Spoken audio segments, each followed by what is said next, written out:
does male infertility have a genetic basis? Now, the incidence of male infertility is increasing these days. It is contributing to as high as 40% of the cases of infertility. Now, if we look at male infertility, it can be mild, it can be severe, or sometimes in certain cases, patients also present with azoospermia, where there is lack of sperm in the semen sample. Now, when we look at the genetic basis of male infertility, we are only focusing in patients where they might have a problem in terms of the severity of the condition. In patients with severe male factor infertility and azoospermia, the incidence of genetic abnormalities has been found to be around 10 to 15%. Now, what are these abnormalities? They can be either problems in the chromosome, or they can be problems in single genes which are directly regulating the sperm production, or sometimes it can be a multifactorial cause. Now, when you look at genetic abnormalities pertaining to chromosome, if at all male has a chromosomal number which is different from what is supposed to be, which is 46XY, there can be problems with sperm production. One such common condition which we encounter,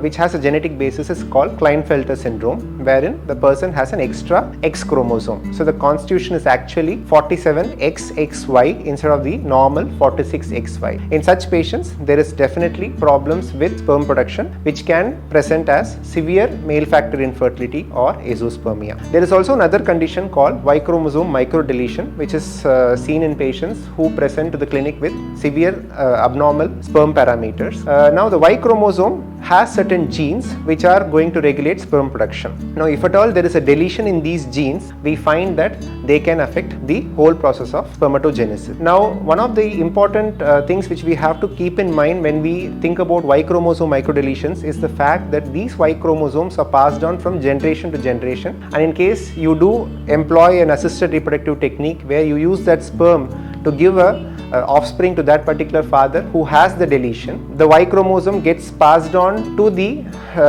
future son, if at all it's going to be a son for him, and in such cases the son also goes on to develop that particular condition when he grows up. So, it's necessary for us to evaluate for genetic abnormalities, especially in patients who have severe male factor infertility or who have azoospermia.